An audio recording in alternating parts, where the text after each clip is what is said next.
Now, a message from the UN. 1, 2, 3.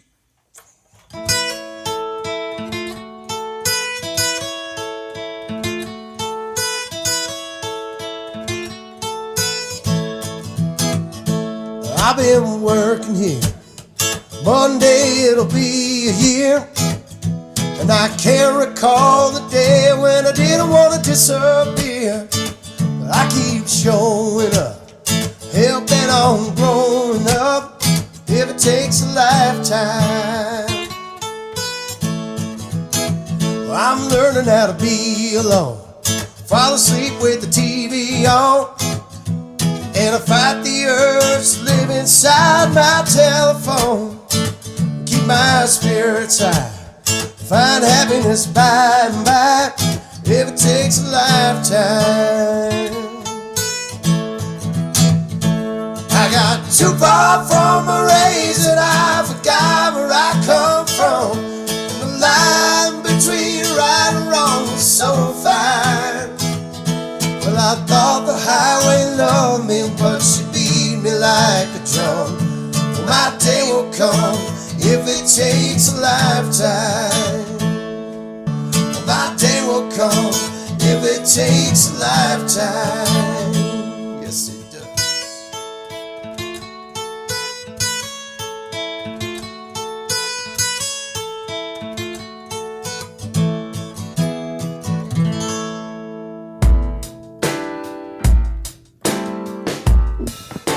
All right, and we're back. Andy Frasco's World Sand Podcast. I'm Andy Frasco. How's our heads doing? How's our minds? Are we staying out of trouble? Are you not letting the demons get you the fuck down? That's what I'm talking about. We're out here.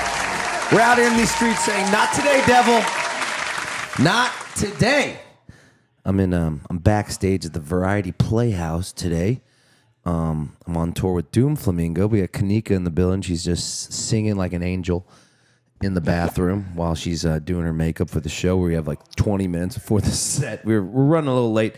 I'm trying to get one more opening in before I head to Europe. Yes, I'm going to Europe, baby.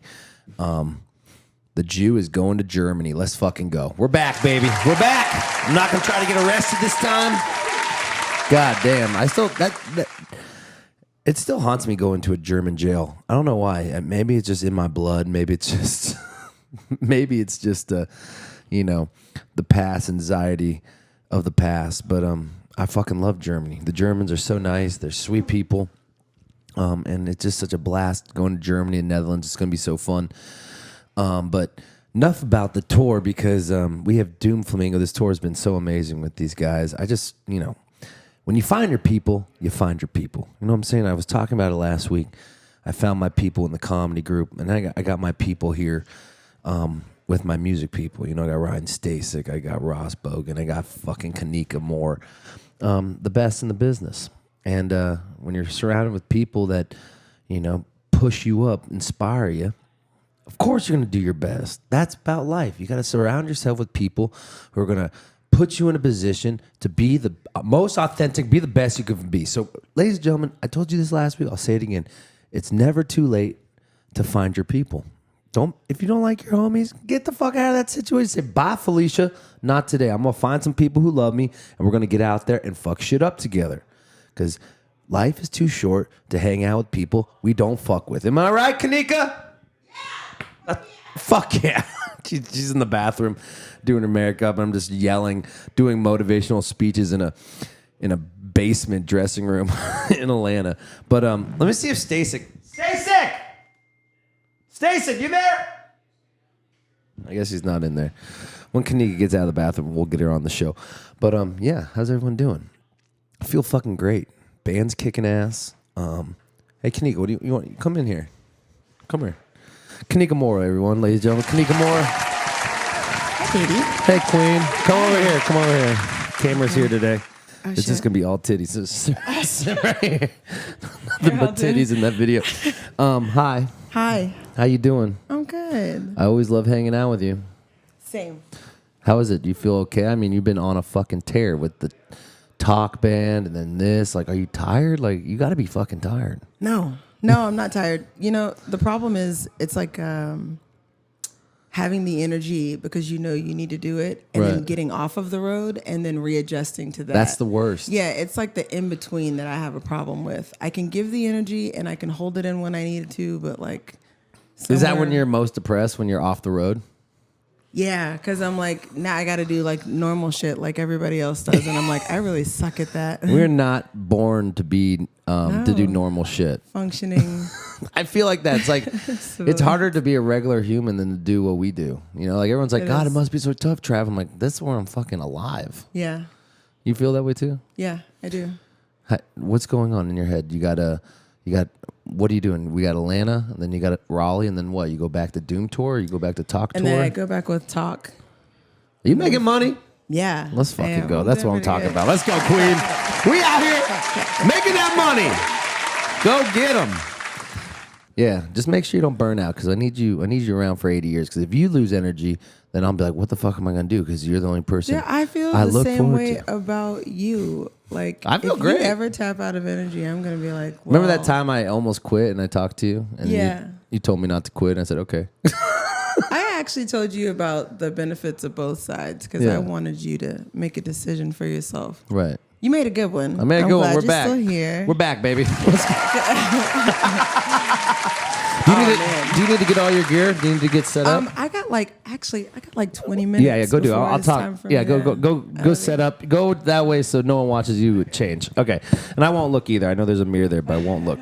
But yeah, you know, it's right. Of course, you gotta give your energy out to the things you want to do, but you also gotta save your energy for the recharge. And it's so important to recharge because if you don't recharge, then what are you here for? You know. You're not going to make it long enough if you don't just keep recharging. So keep staying inspired. Keep being who you want to be. And if you want to burn the candle at both ends, it's fine. But you're going to have a couple days where you're going to have existential dread. And if you don't know what existential dread is, it's fucking miserable. Do you agree, Kanika? Yes, I agree. Oh my God, I agree. Existential dread is the word. Because like it's not you who is trying to quit. It's just your body, you have no dopamines to pick you up. So when you get to those moments, take a deep breath and realize it's just existential dread and we're going to get through it. All right. We have Felipe Esparza on the show. Yes, comedian, last comic standing. He is fucking hilarious. I met him on the Bert Kreischer cruise. I'm going to start rolling out these comedian podcasts. He's the best. He's from Los Angeles. His story is crazy. He was a crackhead, and he was a gangbanger, and he was in a gang. He watched a bunch of people die and stuff. He tells you this crazy story of his life, and he finally cleaned up, and he's been doing the best comedy he's ever done. And for that, we think that he's alive, and we thank you for the art. But I think you're going to love this interview. He's from Los Angeles. We vibe hard on L.A., and, you know, comedians, like I said last week, you know, a comedian could just do the whole podcast for an hour. I don't even have to say one thing, and they're just so good at podcasting because just in their blood to talk, you know. And musicians, it's kind of, you got to, like, rev the engines to get anything out of them. I'm like, I just said, like, so tell me about L.A. Well, someone died, and I was in a gang. I'm like, holy shit, keep going. So, and it's so funny. I was crying. I mean, it was just laughter and tears. It was a heavy conversation. So I think you're really going to love this one. All right. So is Stasik here? Stasik! Shut the fuck up. What's up? Ryan Stasik's in the fucking building. Let's go. Shut the fuck up. Hey, Ryan. What's up, buddy? Hi. How you doing? Sit down right here. Sit down in my office. A face made for radio. No. You having fun? Dude. It's a blast. Dude. Right? The best. I'm telling you. All I wanted to do was dress up Sit down like so they can Floyd see your today, face. and I ended up... Oh, it is a video. It is. I ended up dressing like Eccles. You really? Yeah. You actually are wearing the Echo shirt. Unplanned. Oh, my God. See? You have fun on these Frasco tours? I mean, Doom Frasco tours as much as you have fun on those Humphreys tours? No, the Humphreys tours are pretty bleak, and it's like Suicide Tuesday when I come home. It's rough. Sorry, guys. Oh, man. Here, I'll do that. Here we are. But it's been nice to hang out with you in this type of setting, not when you're on a tour bus and I gotta like knock on the door like little Oliver Wood, like, hello, sir, may I please come into the tour bus and hang out with you, Ryan? No, this is the best, man. We're grinding it. I love it. And the energy, it's so much fun to sit in and play. And you just, you're some of my favorite people. I'm not just saying that shit for this. You're the best. Are we going to have Ambient Thursday? We're going to do Ambi Olympics on... Tomorrow. Tonight. Oh, we're doing it tonight? Ambient Olympics? Yeah, everybody gets 5 milligrams and 4 shots. And then 2 hours later, you have to do a piano solo and some other sort of Olympic event. But we have to have a sober person. Okay. We're not crazy. Yeah, Bo will be the sober person. Yeah. Oh, my God. Ambient Olympics is tonight? It's tonight. Let's fucking go. I'm so excited for this. Oh, yeah. We got Felipe on the show, comedian. I know you love comedy. Stasik. I love comedy. I'll tell you a real quick story. One time, Humphreys had Hannibal Buress open up for us. Oh, sick. And like a bunch of dumbasses, we were playing a college town, DeKalb, Illinois, and we didn't announce him or tell anybody that there was going to be comedy before the show. We just said, Hannibal? go out there. Hannibal did a jam band show? He did. This is a long time ago. And it basically, he had to stop because nobody introduced him. He just went out and started talking to a bunch of college kids. And they're like, what the fuck is going on? Oh, my God. But yeah, legendary Hannibal Buress. Was it funny? Did it kill? Of course it killed. He's great. Dude, he's the best. I forgot he's from Chicago. Yeah. Oh, man. Do you like your music? I was really, probably not. I was really disappointed that we weren't professional enough to give the man an introduction. That's what you got to do when you have a comedy act. You got to go up there and say, hey, guys, this is a special moment. We're having a comedy. So everyone shut the fuck up and start laughing. Yeah, that was always one of my favorite parts of Bonnaroo was the comedy tent. Mm-hmm. And even when Chris Rock did the main stage, I think before Metallica and stuff, getting both of those together is great. But you have to advertise it and let people know. You just can't give a guy a mic and be like, good luck. Yeah, go kill it. Because they'll think it's some guys like trying to just jump the stage and try to get some Stasik time or some right? shit. God damn it. Shit's expensive. By the way, while I have you on the pod, how was the 20 drummer palooza? It was drummer palooza over there at Humphreys McGee. It was great. It was great, right? On a serious note, as a bass player, was one of the most educational, fun things to do to really understand what my role is as a bass player, playing with different drummers who have different dynamics and different approaches to our original music. What'd you learn? Because I learned nothing. Same. I bet you man, they all put in the time, they shed it, they put in the work. It was really fun. And the opportunity to play with just different people each week keeps you on your toes. It was refreshing. It was great. Cool. It was great. But Chris is healing. He's getting better. You just announced that Chris is back in January. Hopefully, Chris will be fully healed. I know. In January. We miss him. We love him. He's yeah, we miss you, Chris. But I can't believe this is gonna be a long ass tour. I've never seen you guys do this long a tour in a long time. It's been a while. But January to March, I mean, boys, you guys gonna like kill each other after that? We'll see. Only time will tell. Ryan Stasik, thanks for being on the show. Thank you. Yeah, go fuck it up. I know we have to play in like 10 minutes, so go out there, go warm up. I love you. Ryan Stasik, baby. Let's fucking go. Ryan, baby. We love you, bud. That's what he said. It's an educational process, he says. That's what we're talking about. If you're feeling like you're just been doing the same shit, hanging out with the same circles, go out there, change some shit up. It's okay to change things up. Do you agree, Kanika? Yes, I agree. I approve this message. We're all in a fucking hurry today. We're all trying to get to Europe. Everyone's trying to do some gigs. So I'll leave you with this. Do you want to do the motivational speech for today, at least, Kanika? Yeah, you can do it from there so you don't have to... I know you're doing. You find yourself in an awkward place and you put yourself there. I want you to take a look around because all those people inspired that moment. If that moment does not serve you, then find another moment. How the fuck did you pull that out of your ass? I don't know. I got makeup in my eye. Let's fucking go. Take out the makeup. Go. Get out of here. It's true, people. You are in control of your destiny if you like it or not. So what are you going to do about it? You're going to just marinate in your own shit, or you're going to get out there and take the bull by the horns, or whatever the fuck that saying is, right? Right, Kanika? Yes. All right, guys, we love you. Enjoy Felipe. This episode is sponsored by Dialed In Gummies. Yes, the best Dialed In Gummies on the planet. I'm going to be sad because I'm not going to be able to bring them to Europe because I don't want to go to German prison. Oh, you have Dialed In Gummies too? Oh, my God. Kanika has the Dialed In Gummies as well. These are the Harry Potter ones. These are cool. I've never seen these.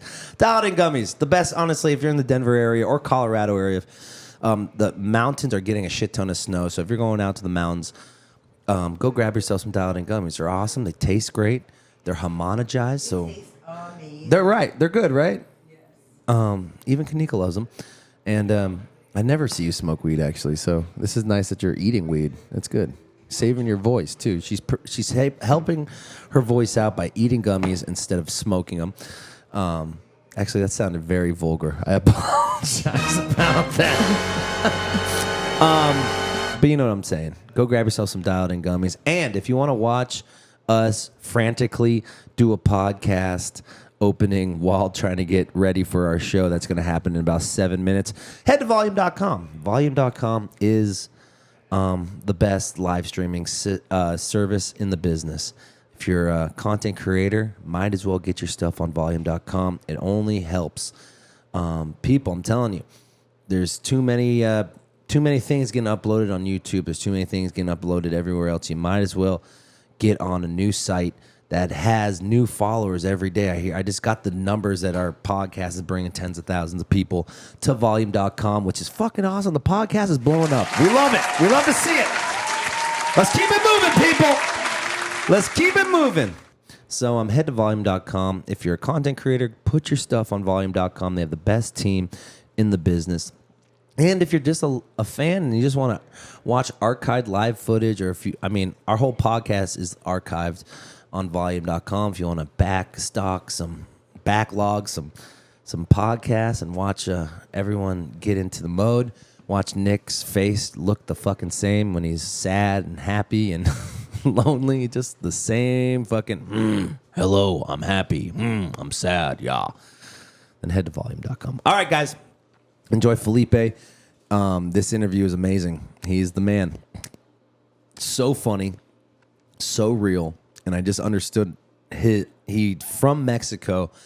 He tried to jump the border 4 times and couldn't get into the country until the last one. Now he's in, and we're happy that he's an American man, American made. And for him to win Last Comic Standing, and for him to just, get through his addictions, to be happy, and now he's found love. It's just beautiful. So I know you're going to love this interview.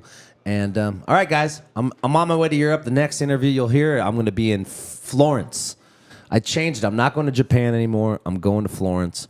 My whole family bailed on me, so fuck it. I'm going by myself to it. I'm going to see the Italian roots of me. I'm going to eat fucking pasta. I'm going to smoke so many cigarettes. I'm going to drink so many espressos that I won't even have to think about cocaine or mushrooms for 7 days. Okay? All right. I love you, and be safe. And Kanika, this has been the time of my life touring with you. You're the best. And forever friends and forever your buddy. Love you. All right, guys. Enjoy Felipe. Bye. Where's the weed at? Yo, where's the cocaine at? We just got back from the Bahamas. We didn't port today, so we couldn't get any. Felipe, how you doing, buddy? Good, man. What's the word on the street? Good. Man. Oh, that's doing good, man. Yeah, pretty good. Oh, yeah. Yeah. Grab one. What's I want to talk a little bit about Los Angeles. I want to talk a little about Mexico. I want to talk about comedy. But first, what I was so fascinated about is being born in Mexico. When did you move to LA? Oh, man. When we were like 4, my brothers and I, we came with my mom, snuck in fair and square. Yeah. We came here illegally. Snuck in. No lie. Fair and square. Really? Yeah. What was that process like? Well, my dad. I was born in Mexico. I'm actually from Sinaloa. I'm from Sinaloa. Like, I'm from a little town, smaller. It's called. I don't even know the name of it, but it's not my birth certificate. If you want to see it, Smaller than this boat. Smaller than this boat, dude. Yeah. It was a small town. I remember being. I'm keeping it. It was a small town. It was all dirt. I remember being little and like this water truck passing by and just wetting the ground. So because it's gonna be windy, so it's gonna be throwing dust everywhere. Yeah. So they will wet it to make it muddy, so there's no dust will fly around the town. And we had a bathroom outside, like an outhouse. My brother and I, we would play and just throw rocks in there and watch shit. Just fucking shit splash. We're in Mexico. What else are you gonna do? Yeah. And we live on. I'm having flashbacks of how I lived because I was so little. We lived like in I'll call it like a villa of 5 houses, and they were all owned by our family. They were all like family members. I don't know if they rented, but my mom's dad lived there. Her mom lived there. Her sister lived in the other house. There's another house over there where my aunt lived there with a man with one arm. We'll call him Mocho. We give each other Mexican. We give each other nicknames, man, by how bad your body is. Like if you were with us, your name they'll call you Chino. But it had nothing to do with Chinese because your hair is curly. Yeah. Chino, right? Yeah. So they call you Chino. So why was Mocho named Mocho? He had no arm, man. I think he fell off. It was cut off by a train or something. I don't know. Really? Or he injured. So we lived there, man, and I don't remember much about living there, but it was hot, and we need to get out of there. My dad went to America first, and then he came back and grabbed us. But when we were living in Mexico, we crossed first time was like a coyote, a smuggler, and then we got arrested, we got pulled over because they used to be like once you cross the border back in the late 70s. You're not really scot-free yet because they had like county San Clemente County sheriffs. Oh, right. Yeah. And they were doing their own border checkpoint patrol. on the freeway. Oh, wow. So they were randomly stopping cars. So we got stopped and the man was left free and we went to a little jail. My mom went to a jail. I don't remember much of it. I just know they gave us peanut butter jelly sandwiches with chips and we were watching Disney cartoons. We were happy. So every time you came back to Mexico, did you have to pay again to pay the smugglers to do it? I don't know. I was little. It was not paid by me, so I was just dragged along. And make you pay him back. When we finally made it, my aunt said, "Man, you're getting busted." So my little brother, we dressed him up like a little girl, and we borrowed our cousin's passports to cross the border legally. Yeah. So with my brother, we're like for 2 weeks, he was wearing like a little dress, like 3 or 2 years old. And no, your name is this. We're giving him the fake, the name he's gonna use. Right. So he's gay. No, he's not gay. He's gay now. I wonder if there's any He link didn't come there. out of the closet. He came out of the country. So me gusta la verga. Nah. So how do you convince a kid like your name is now? How do you do that? I don't know, man. I have to ask him. That's fucking nuts. But he was little, but like we had no choice. Yeah. So you have to walk with a little dress and around while we're playing marbles. He had a dress, riding bicycles, and then when he got to the border for his first acting debut, and Yeah, he got the Oscar wiener. He got a SAG Got card. the He got a SAG card after that for crossing the border. Yeah, man. That's pretty wild. So when you get to LA, how old were you after the third time? Oh, that time I was probably 5, 6. I remember we went to kindergarten. Yeah. Yeah. And we got our measles shots and everything. Did you speak good English or was it Nah. hard? No. We learned from watching television. What was your favorite show that taught you English? Dukes of Hazzard. Hell yeah. So we had a southern accent. Are you serious? That's hilarious. No way. That is insane. So did We you were saying words nobody understood, like, yeah, homie, catty corner over there. Nobody knew what we were talking about. Oh my God. So Damn Dukes. so how long did you get picked on as a kid or what? No, well, everybody gets picked on, but later on, like if you're funny, you get to hang around with the bullies, Yeah. Like, they don't bully you, but they bully your friends, Right. Yeah, they're like, yeah, no, he's When with you us hang now. around with those guys, they keep messing with me. Yeah, you're saying y'all and They like shit. my jokes, y'all. What's up, y'all? Wearing a Confederate flag jacket. Yeah. So what Dude, I had one. No. I got found it somewhere and I pasted it on my jacket. The General Because back then Rico. everybody had that, man. Like, I think Iron Maiden was big, right? So some people put British flags, you know. But I found a Confederate flag and I put it in my jacket. Nobody said anything. No. People just, I love that show, man. Fucking Daisy Duke is hot. Yeah, She was. So what about, so you get older, you're getting older and you're older. How hard was it to basically your family, like was it hard for them to get jobs and stuff? Like what type of jobs were they getting when they were when we got to America, my dad already had a job. He was working as a I don't know, like a machinist. He was like an arc welder. Okay. So he was working with steel all the time, cutting metal. So he had a job already. And most of my family, my brothers, my dad's family, they were working in the record business, but not like producing music, pressing records. Oh, no. Oh, vinyl? Vinyl. Oh, They sick. were putting vinyls in the thing and The put it in lacquer. the machine, and the machine will put the paper on it, the plastic. Yeah.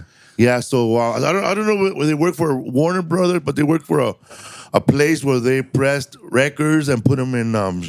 They were stacking them, so we had a lot. My cousin Patti, she had a lot of albums, bro. Like without her, we don't know nothing about music. You know? Yeah, She had everything. She had Peter Frampton live, Oh, but yeah. not the album. The album that had his photo on it. Oh, shit. There was an First album pressing. that had like a picture of Peter Frampton on it. Yeah. The That was first like- pressing. Yeah, Yeah. It was the whole album was blue with long hair like that. Probably worth a lot of money now. Actually, Did she keep it? I don't know what she had right now, but I used to just go there, bro, like it was a record store, like going through everything. steal from. So what were the first records that you fell in love with? Fucking Foreigner, but whatever she had. Hot blooded, can't you see? And I don't know this other band, but I don't know the other band. Hot Child in the City. Oh. She was like 18, I was 12. No dance with her. Sounds fun. hitting her stomach. When did you start getting into like East Los music? No, I really got into like punk first. It's sick. Like what? Like I was mostly into Iron Maiden. Hell yeah. Because when I was in 7th grade, I had a teacher named Mr. Root, and he was like a half Mexican, half white dude, and he went to that. He was proud that he went to Kent University. Yeah. He was there when the shooting. He was there, Holy shit. and he was. So one day, like we were not paying attention to him at all, bro. Like we were throwing M&Ms in the room. It was an English class, and then he said one day, you know what, man? Everybody bring your favorite album, your favorite rock album, your favorite music album. So I didn't bring nothing, man. My mother said, "Don't take shit to school. You're gonna break it." No, man. You can't take my Tira del Norte over there. So a friend of mine, he brought Iron Maiden album, The Number of the Beast, right? Right. And the first song he played was "Run to the Hills." Okay. The clan was all Mexicans, bro. Like there was cholos, goth Mexicans, and stoner Mexicans, heavy metal, which was me. Yeah. And then there was one white dude named Paul, blue eyes, the only white dude in the hood. And man, when fucking Run to the Hills started. What is that thing that America's trying to stop people to learn? Yeah, running. Oh no! What is that thing that conservatives like? They don't want you to learn about the real history of America. Oh yeah. Critical race. Critical race, whatever. Critical race theory, CRT, right? CTR. This is why they don't have this, bro. 7th grade, this guy plays Iron Maiden, Run to the Hills, and then he starts breaking down every lyric like poetry. Yeah. You know, like when you write poetry, they tell you how to write poetry. So we got a copy of Run to the Hills, the lyrics. Yeah. He played it, and it was started off with, "The white man came across the sea. He brought us pain and misery. He killed our tribes." So then he goes into this, I don't know, man, this debate, and he starts yelling, getting all political, all Chicano, and then he looks at Paul, "You motherfucker!" I think that's what we're doing right now. Were you wearing a Confederate patch? Fucking my whole paw gets up. He goes, "Fuck you, asshole!" And he fucking runs out of the classroom. We never saw him again. And then he goes, and then Mr. Rue goes, "See, that's why we don't teach this stuff here." They can't handle it. They think we're lying. They refuse But he to went accept crazy, dude. Like he started breaking down every lyric from "Run to the Hills." Man, we didn't even get to the other albums. We didn't get to her Saturday Night Fever. You're in the middle of the classroom. James. We didn't even get to that. We just stuck with Iron Maiden. Just white history. Yeah, white man. history. He started talking about. Then he brought his homie in the classroom. There was this dude that would just show up. He was like his Mr. Root's friend. I guess he worked he's a screenwriter or something. But he would sit in the classroom next to him while he's teaching. Stone as fuck, bro. Just read a newspaper like this. Like, who invites their homie to just sit there high? It's like the guy on the couch I at think that's why half-base. I'm here. Yeah, so that was like the best class I ever had. When did you start? Like you said, you were one of those stoners. When did you start smoking weed? Oh man, I didn't start smoking weed till I was like 20. Oh, really? My dad would say, "That's for the devil." Oh, really? My dad said you're gonna be a bum or something like that.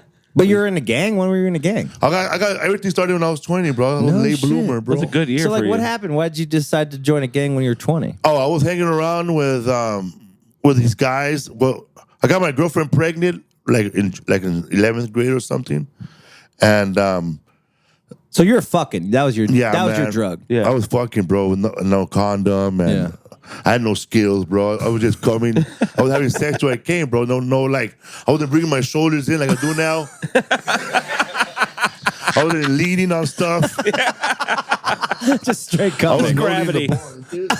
Just gravity. Just fast, bro, like a colonizer, bro. Just fast. Let me get to the next native. Spanish Armada. Dick. Fast, bro. It was like holding a knife, you know. So was it scary when she said hey, I'm pregnant? But man, when she said she was pregnant, I said, man, that's fucked up. Yeah.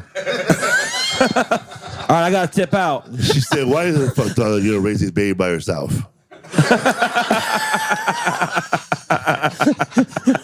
I'm gonna go smoke weed with my homie. Yeah. You weren't even smoking weed. You were 17. Yeah. So Nah.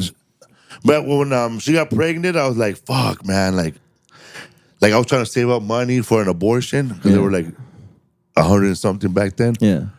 Or a hanger or whatever. Yeah. Jesus fucking Christ. This is exactly what we need, Felipe. Yeah. But you know, it's funny. My friend, he loaned me the money, but I never had $200 in my pocket before. Yeah. So fuck, I went to the movies with her. Eh? You went on a date night before the abortion? No, I spent the money on movies, and we I looked at her. I said, "You know, we're gonna keep it. I want to see what it looks like." Yeah. Oh, no. Yeah. Did you like have like did you talk to your parents? You No, like fuck morally, no, ethically? no, You're like, no, fuck no. it, I want to keep the baby? No. We're keeping it. I want a just double told my feature. mom one day, like, "Hey, she's pregnant," and she said, "You fucked up." I said, "No, you fucked up. You're a grandma at 35."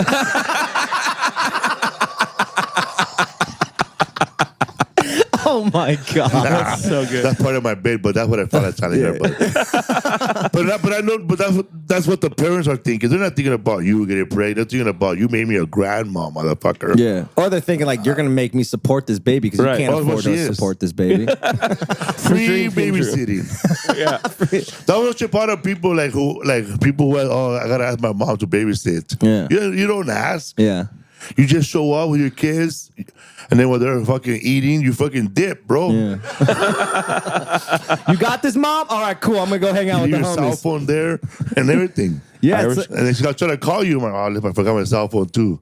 So like, okay, so maybe that's the reason why you joined a gang. Yeah, man, I needed money, man. Yeah. More babysitters, too? Yeah. No, what happened was I was hanging around with these kids. And I say kids because they were younger than me, 13, 14, 15, 16-year-olds. And I was 17. And then those other kids that were 19, they were too old, man. But one day we were hanging out and we were in a park. No, we were at this place buying burritos. There were like 7 of us. We only bought 2. We were gonna share them, and but then there were these other guys who had money. They were laughing at us, like, "Oh, these fucking poor ass motherfuckers." They're gonna all take one bite out of that burrito. Then my friend got all mad and they started. I was already outside in the parking lot just waiting. I had no money, but I was gonna get the last bite. You know, the brooch, the bottom of the burrito, the burrito roach, the best part of the burrito, by the way. It really is. It is. That's where all the sour cream and avocado sits. Fuck yeah, dude. Yeah. The heel, brooch. the ass. The So you're like, brooch. maybe I don't need money. I could just Yeah. get the brooch every Right. time. So we let, like, they got into a fight with those guys in the restaurant. And I remember they got into a fight with those, like a fist fight, all of them. And those guys ran in their car and took off. And then we were on foot. So we decided to go to that park, Hollenbeck Park, Where'd you live during? Boyle Heights, Oh, okay, cool. Hollenbeck Park. That where you used to live, Andy? You're San Gabriel Valley. Close enough, bro. It's a hardcore gang over there called Sangria. They don't fuck around. And they don't fuck around. And so when I crossed the bridge, well, there's a little park, a little lake, a little bridge on the lake. So I go to the guy, hey man, I'm gonna cross the lake, and if I see him, I'll let you guys know. So I crossed the lake, and as soon as I got up to the hill, I turned around. Bro, those two guys, they were chasing all my friends with guns, bro. What? They were shooting at them. What? Yeah. they For were what? running For that fight. Oh my God. For that misunderstanding at that burrito. I didn't think it was gonna get down like that. Right. That's a little bit much. I didn't know how bad that fight was. So when those guys are running like this, there's another kid that was with us, but he wasn't with at the fight. He's running towards the guys that were shooting, right? So as soon as he runs toward, they start to turn around. It's too late, bro. They shoot him right there. I watched the whole thing. They shot him like point blank. The 2 guys, they shot him like he was 14 years old. Rafa. What do you think of, like, was that like the first time you desensitized death? I had seen it before, but not like in front of me. Like I've seen someone like on the floor or someone OD'd or someone jumped off a bridge. Right. But man, I saw it happen. It was like, then my other friend, like he picked him up and because there was a hospital right across where I was. And I remember like watching blood come out of his eyes and his mouth and his nose. And it was like foam, bro. And he was, I never seen somebody suffocate. He was suffocating with his own blood. Oh, fuck. And it was hard because I was keep looking at he had a twin brother. And he was there too, right? And he was not shot. And I keep looking at him like, fuck. Yeah. It could have been you, you know? Yeah. But yeah, that was like the core. What was the twin brother doing? Running. Freaking out. Yeah. He was running, bro. He ran with those guys. And I saw it from the top. I don't believe in signs, you know, but somebody told me like that, oh man. That was like when Samuel Jackson in Pulp Fiction where he gets shot, but the bullets go through them, but they didn't get shot. Yeah. I felt like somebody intervened, you know. Like God had better plans. 50 Cent. Yeah. Jesus. But I didn't get shot. But I remember we went to, long story short, man, that guy who did it, he's doing like 30 to life, right? Wow. He's doing 30 to life. And I was doing a show one time, man. A lawyer came up to me, the lawyer, the Asian lady. And then she, like, I never really talked about this. I only talked about it once on Barry Catt's podcast. But it was like I couldn't really get through the story. Yeah. Because I kept breaking up, you know. But I did a show one time on Terror Improv, and this lawyer comes up to me. And then she says, she starts talking about what I'm telling you guys, right? 'Cause I didn't know she knew. Yeah. Right. Right? She knew details. Long story short, the guy who did it, he was trying to come out of prison on the Innocence program. Oh. Oh, fuck. Like, you know, like trying to say that he's innocent Right, you know, right. the whole time. But he did it, you know? Yeah. But because most of the people that were witnesses to the crime at the time, they went on to grow up to be hardcore criminals. Right. Yeah. So Except they me. can't talk. So you're the Except only me. one. Oh, so they tried to get you to rat them out? No, to say that it didn't happen that way. Oh. Because he should have come out. It was his lawyer. Yeah, his Okay, lawyer trying to get him say, off. trying to come out on the innocent program. Right. Because there's a lot of people that were falsely accused of a crime. Right. But he put his name on that list as someone that was falsely accused. But nah, motherfucker, you were there. Yeah, I saw you there. You know, but were you nervous or to when say? she came up to me, I was like you meet people and after a show, it's small talk, you know. And then somebody starts to talk to you, hey man, from third grade, Mr. Rude, whatever. Yeah. Right. You're just gonna go, okay, yeah, move on. Yeah. But then I got a call and this and that, and then the sister tried to come up to me. My What? brother At your show? My brother's a good man.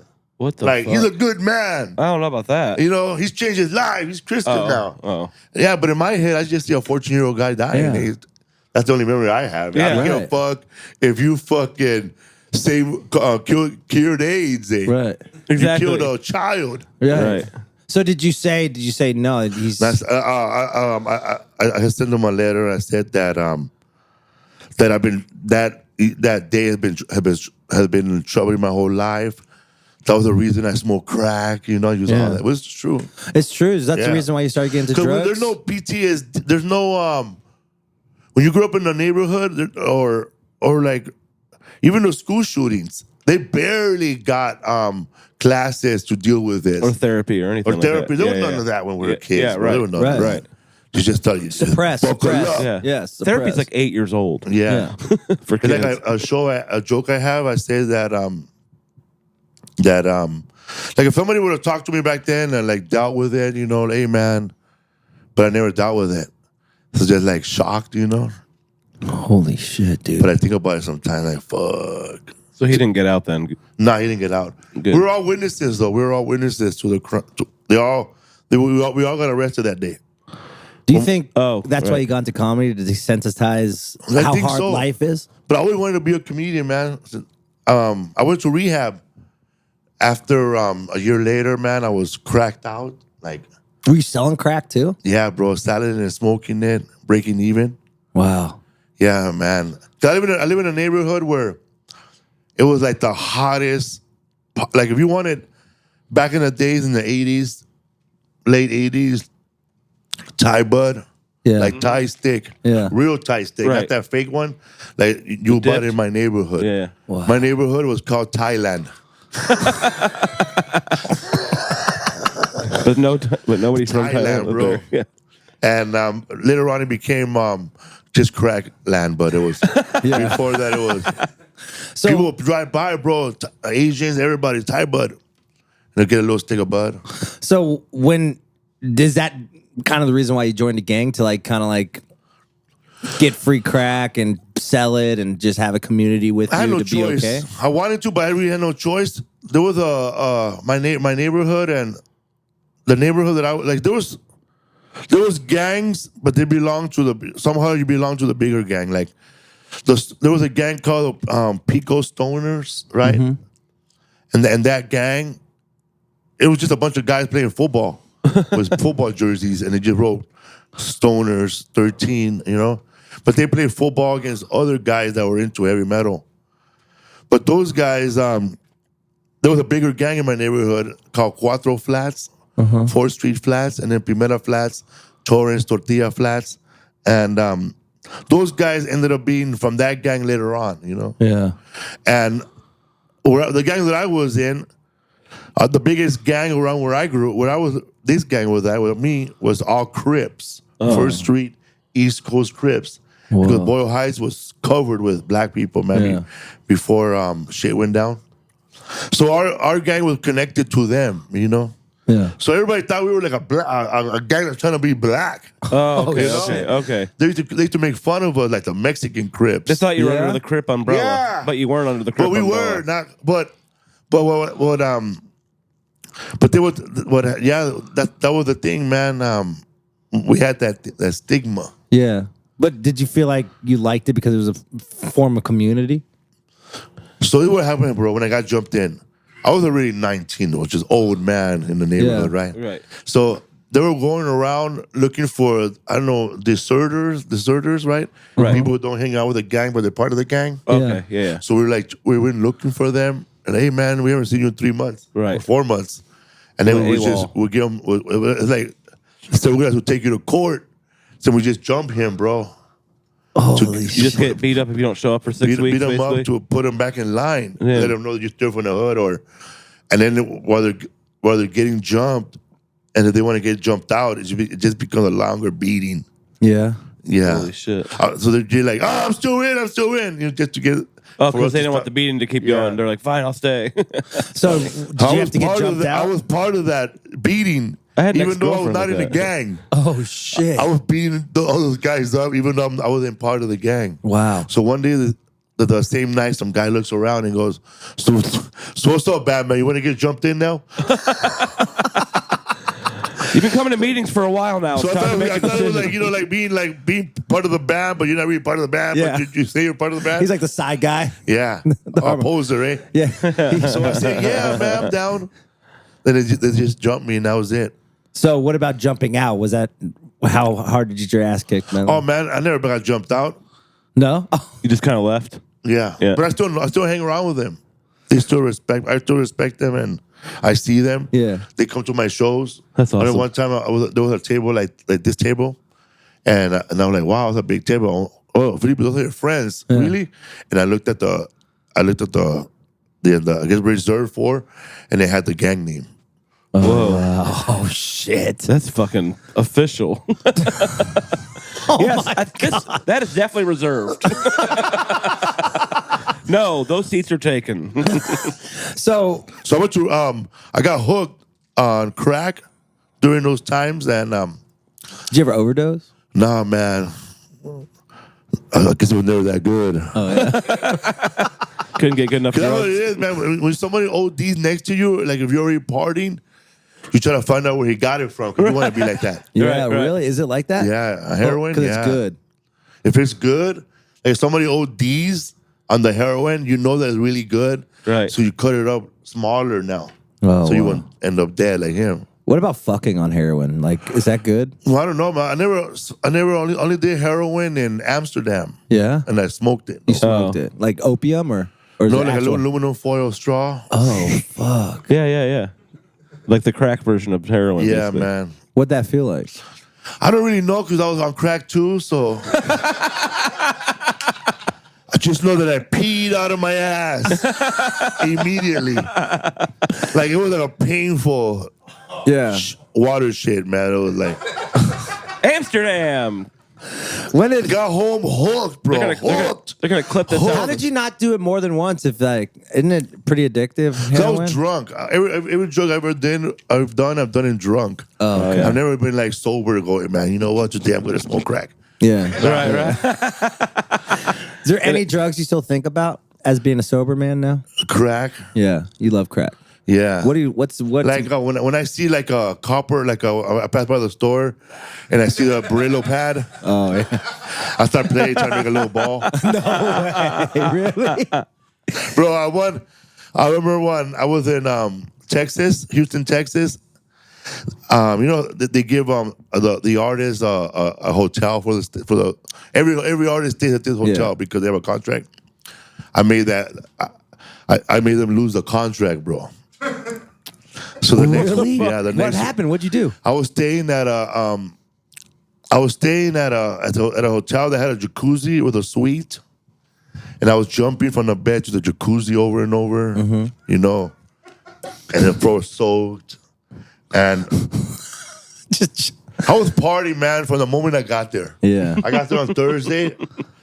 I partied a little bit, but from Friday to Monday, I didn't even sleep, Yeah. So, and it was. and you're doing comedy back then? Yeah, I was doing stand up. I was performing every night and coming home.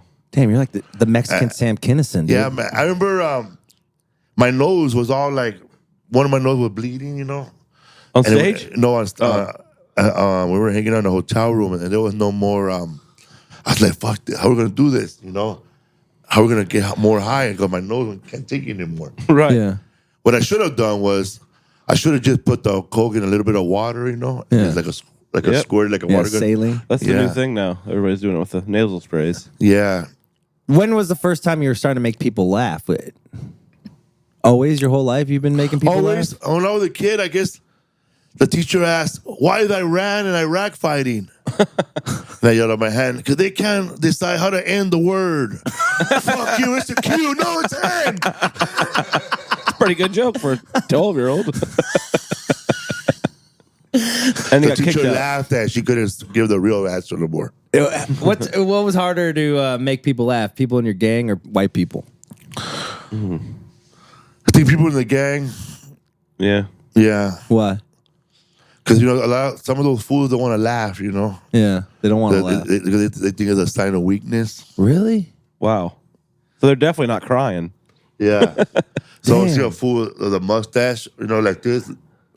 I was, oh man, like this homie. He left it from the inside. That's where it counts. Yeah. La Cora Holmes, the heart. Yeah. No, but the hardest shows I've ever done were the ones where they give me a list of things not to talk about or not to say, and then because same. most of my act.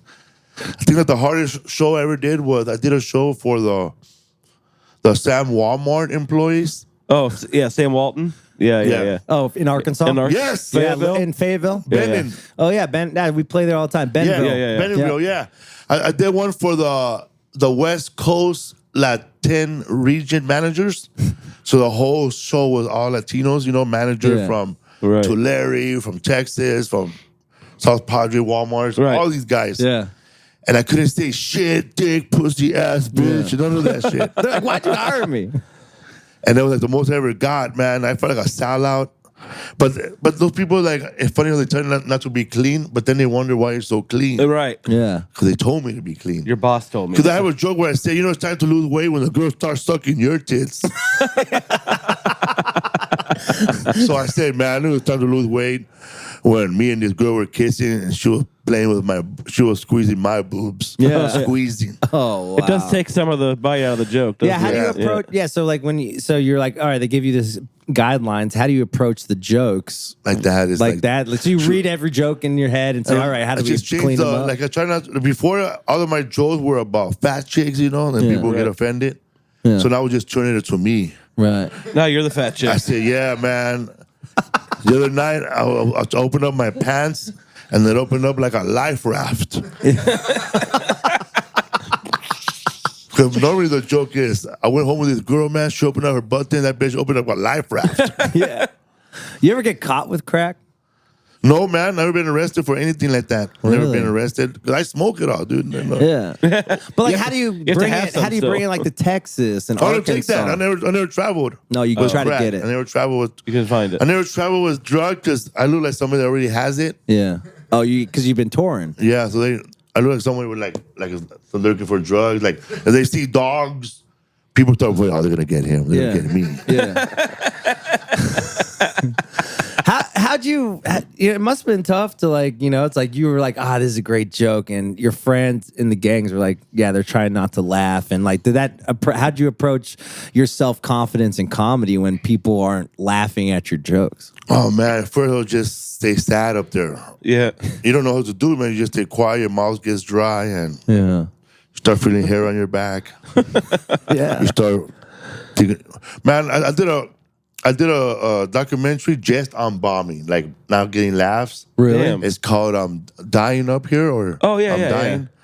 On Amazon, I think. And watched it. yeah, that's it. And I talked about how me personally, I said bombing on stage, like with nobody laughing, it feels like your dad smacked you in the face in front of everybody, and then you gotta go play now, and everybody like you didn't just get hit. Yeah. And you're like this. Yeah, want to play? Exactly. You got hit at the beginning of the party. And you have to sit down, and they gotta sing "Happy Birthday" to you after your dad slapped you. Oh my god. When did you realize you had a problem with crack, and when did you feel like you needed to go to rehab? I never went to rehab. No? I went to rehab when I was younger, in my 20s, and I was 10 years sober. Like no drugs, Oh, wow. no marijuana, no cigarettes, no nothing. And then one night, dude, I just got bummed out and said, "Fuck this." From what?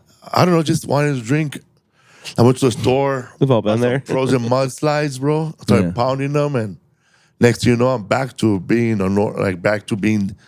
devious, bro. Like when I guess when you've been doing if you're like a real addict, like a guy that parties, that's what dangerous, because you try to go back to the same time in your life when you were Right. smoking like that, and you always do, man.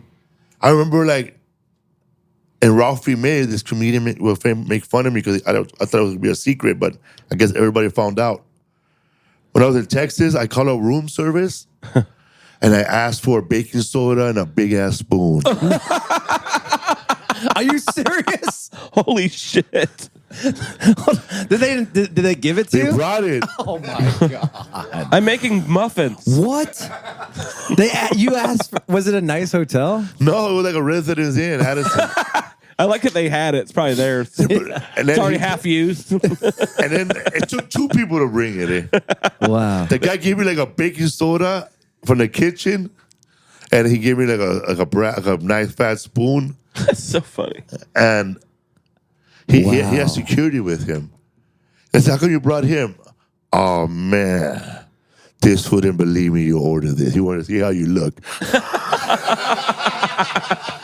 We want to know if we could come in there and hang out. Do it Oh with my you. god! Yeah, man. So I was like chilling, man, in my hotel room, trying to You're get 30?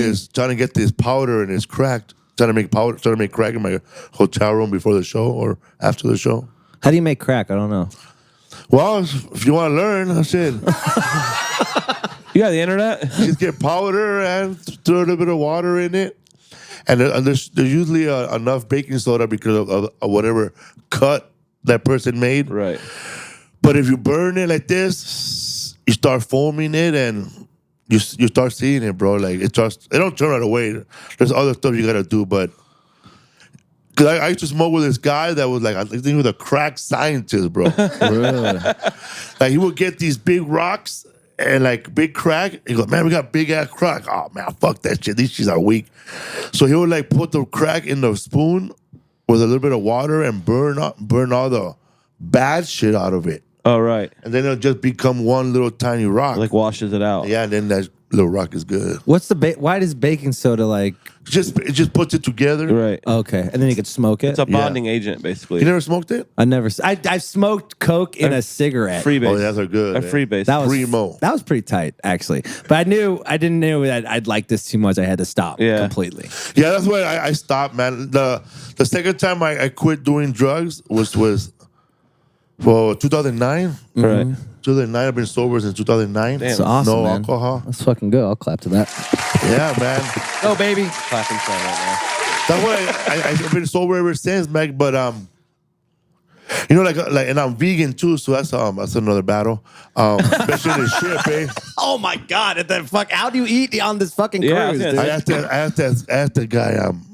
asked the guy, where do gays eat? now. Oh, my God. Where's the gay restaurant? Who's Oh gay? my god!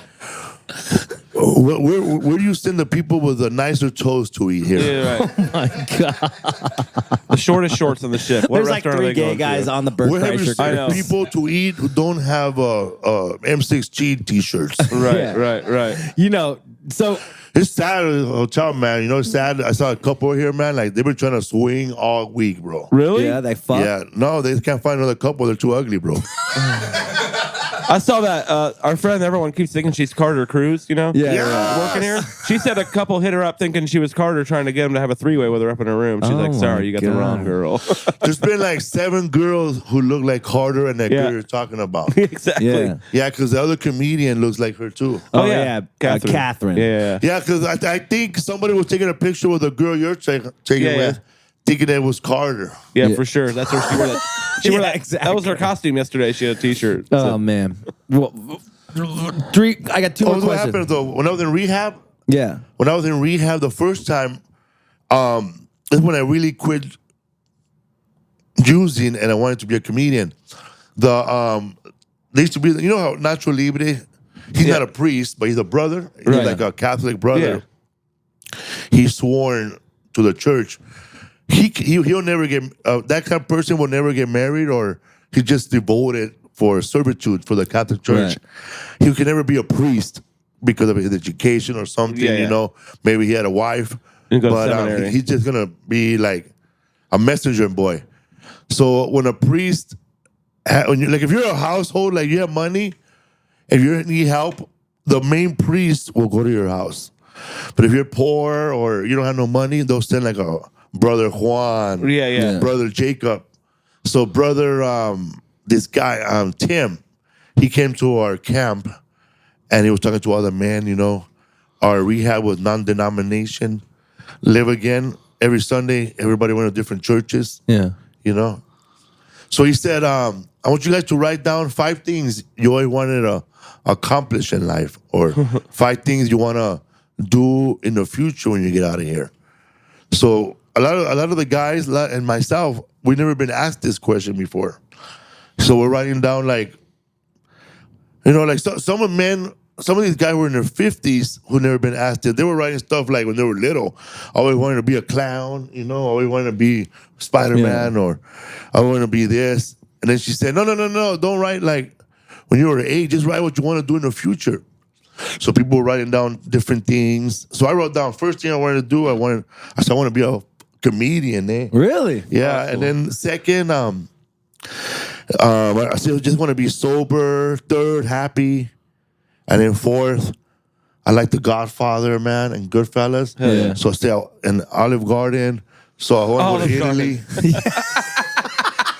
I like best movie of all time in the worst restaurant. Yeah, dog. I like the best movie in the worst restaurant. I always wanted to go to Italy, man. Yeah, have you ever been? No. Oh, you gotta But go. I've been to Olive Garden many times. Yeah, they got the breadsticks. The plate of Italy, right? So I wrote. I thought we were gonna give it to him. He was gonna read it, and then we all laughed. But now he said, no, don't give it to me. Just keep it. Just keep it in your wallet, and whenever you find yourself with nothing to do, and maybe you want to do drugs, just look at your list. Maybe you will want to do one of those things instead. Yeah. So we had goals and a purpose now. So when I came out of rehab, I went to the Los Angeles Public Library to look for books about comedy. Yeah. Like comedy writing. And I walked up to the librarian, this older white lady, and I told her about comedy, and she took me to like the bottom of the library. There was all these sections of comedy, like Dante's comedy was not that bullshit, you know? Yeah. And then George, what's the name? Charles Bukowski books, all of them, and John Fonte. But then it finally was to comedy writing. And I saw this book by Jean Perret, Comedy Writing Step by Step. Oh, yeah. Took it out on loan and never took it back. Did it help you with your Yeah, bits? man, it had like how to write jokes, bro. Like how to write a joke. I remember I said that, like, if you want to, that guy used to write for the Tonight Show, the guy who wrote the book. So I guess Johnny would tell him, I need jokes about dogs. Right. So this guy would do he'll write dogs on the top of the page and write like 4 columns. And then he start writing on one column, he'll write all the dog names he could think about, like Chip, Boxer, Junior, or whatever dog names you could think of. And on the next section, he'll think about all the type of dogs he could think about, you know, like Cocker Spaniel, Doberman Pinscher, Chihuahua. And then right here, he'll think about a situation where you put a dog to, like dog park, dog hospital, veterinarian, blah, blah, blah. And then funny things you've heard people say to a dog, sit down, or you stupid motherfucker. Right. Yeah. You know, get over there. Yeah, speak. So then with all these columns, you start putting sentences together into bits. Oh, That's sick. how you write a joke, Oh, basically. yeah. Fucking awesome. Yeah. So, So if you do that every day, you're going to be a comedy writer. But now I can do it in my head. do you feel like you're a better writer on crack versus sober, or vice versa? Sober, because I started doing stand-up sober. Oh, okay. Oh, great. Yeah, I was never later on after the show, I thought I got hooked, but I was never really like on crack while doing stand up. Yeah. Only one time I was up for like 5 days and had a show, and What was that show like? standing ovation, bro. No way. Are you serious? You're like, no, I don't want to know that I'm good That's at this hilarious. on crack. You I was right there, serious? bro, like You're this, like, I bro, wish I would've bombed. like the penguin, we know, with purple sugar in their mouth. Just No way. See, you can hear the mic shaking in the PA. I put my head in the sink and I got all cleaned up with cold water. And I dusted myself off and I got ready for the show. And I remember the promoter, this comic, said, "Hey man, you should stop, man. You should think about what you're doing, man. There's a lot of fucking kids out there. So a lot of people are here, blah, blah, blah." And I said, fuck off. Too You're late. stupid, dog. So I went up on stage, bro. I don't know what I said, man. I was being funny, man. Like, I remember there was a little girl with a broken arm, and she was sitting with her dad. And I remember doing crowd work, but real bad crowd work. What happened? Your dad broke your arm, huh? You don't have to tell us, but he broke your arm, huh? Why you break your daughter's arm, motherfucker? Because she didn't throw a curve? You know, she got to throw a curve underhand? You're shaking. You wanted a son? Damn. You like girls, right? And then like everybody was dying, bro. Then what happened at the end of the show? You just did He more comes crack? up to I walked up to him and I said, man, bro, next time you give me advice, you ask yourself, can you get a standing ovation with 5 days of no sleep? And I haven't slept since. That's wild. So when you got sober and you realized like, oh, now I'm in a groove. I'm learning I'm just becoming a master of myself. Do you think you felt more comfortable with yourself? You didn't need coke or anything? That's how man. You found love? When I started getting sober in 2009, I was like focused, you know. Start loving yourself again? Yeah. And because you know you go, I don't know how it is with a band, but as a comedian, you know, like when a comic is bitter or is sad or is talking a lot of shit, like a lot of people will say, "Oh, fuck that guy," Right. and then, but I'm not like that. I email and goes, "Hey man, I know what you're going through, man. You've been doing comedy 12 years. Right. You wake up in the morning and you see people who are making it and started with you, and you say, fuck that guy. Right. You know, I'm funnier here. Oh, yeah. You are, bro. You are funny. Yeah. And you should be there. But it's going to happen. And if you get past this tough time right now, it's going to happen. Right. Don't quit." So how many shows do you do a year? Like, when I do the clubs, it's like 6 shows A year? A weekend, right? a weekend. Yeah. Holy. And so I every do like weekend. an hour a night, an hour and a half. So you do 2 hours, like an early Is and a it- late. 3 times a Is week. it lonely being a stand-up? Like you're always by yourself. You're in the band room. You know, like Yeah, the band man. apartment. It's got to be lonely. Like we have 7 guys traveling with us. So Sometimes it feels like the only people you talk to are the front desk and the bus driver. yeah, I bet. Everybody else is like, they just came to see the show. Yeah, Yeah. exactly. They're like, It's get on crazy. stage. But I think like just the boredom, man. Yeah, Yeah. Like before the show, yeah. I've turned out to get in trouble. Yeah. Like people tell me, you should go jet ski. Now I hurt my ankle, I have a shoulder tonight. Yeah, exactly. I don't want anybody sitting down talking. Just go to a museum or something. Yeah. And there's only so much porn you could fucking watch and Yeah. beat off. Yeah, and man. Like shit. I watch all the porn, bro. Like I watch bloopers now. He finished Pornhub. Like when you go to Pornhub or Xvideo, you put bloopers and you see like the cut versions of the Is there bloopers. really that? Hilarious, What, they dog. fall down and shit? Bro, nah, bro. This is one. I'm gonna start this Googling is that 'cause one- I'm bored with this porn, chick, dude. this girl, I won't say her name. Andy's waiting for Bloopers, Pornhub 2 right? to She's come giving out. this guy a rim drop, blah, blah, blah, blah, blah, and he farts right in her mouth, bro. Oh my God. And she fucking runs. You fucking asshole. You fucking piece of shit. And you come you to can this. see him like this holding his tongue. Sorry, man. Oh my God. They had fajitas for craft service. I wonder if they have And the then she little, has to go back to the scene. I wonder if they have the little sign like 0. It has been 0 days since someone got farted in. That's a good one, dog. Yeah, man. So that's a good one, you know. And there's this one where there's a gangbang, and Yeah. I guess his brother doesn't get a turn. They start fist fighting each other, bro. And this is what gets you hard. And then another one with this chick, she's blowing this guy. She falls. She bites him. Oh my God. Shut the fuck up. That's not a And she's blooper. like, she's like a little bench like this, like that, blowing them. And then the bench breaks, and then she falls with his peanut in her mouth. You can see her go, ah. That's not a blooper in my house. That's Thursday. Felipe, I could talk to you for hours. I'll let you go. Thank you so much for being on the show. Thanks for having me, man. What's up, fool? What's Hell up, yeah. fool? Check out my What's Up, Fool podcast. I don't know when this airs, but I'm coming to Boise, Idaho next week. Let's and go. Humphreys by the Bay. You performed there? Oh, Humphreys is Yeah. great, dude. Hell oh, yeah. nice. That place is sick. Man, so what are you doing like theaters now too, or what? I do some theaters, man. Like, I'm with a new agent now. So we do like some theater, like in Arizona or Yeah. Tucson. the small town, Odessa, Texas. Yeah. Cool. Sick. God, Felipe, you're the GOAT, dude. Thank What's you your so much. website? Oh, Felipe'sWorld.com. Also, check out my other podcast my friend and I started, History for Fools. Oh, yeah. FOOS. Also, check me out in that movie. I mean, in these movies, I'm like 5 seconds in, man. Like, you can't, if you blink, you can't see me. You people, Blue Beetle. I Scale. love it. Well, thanks for being on the was a show, scale Felipe. gig. Have fun out Day there. player. And if you want to take some mushrooms, let's do it. Let's end it with a bang tonight, baby. I'd love to, man. Where are they? Okay, we'll get you. He's got them right there for you. We'll set you up. Andrew, Destroy Lions, baby. Detroit Lions, baby. Monday Night Football tonight. Let's go watch it. Oh, yeah, they're playing tonight. All right, buddy. I have the kicker. Love you. Hell yeah.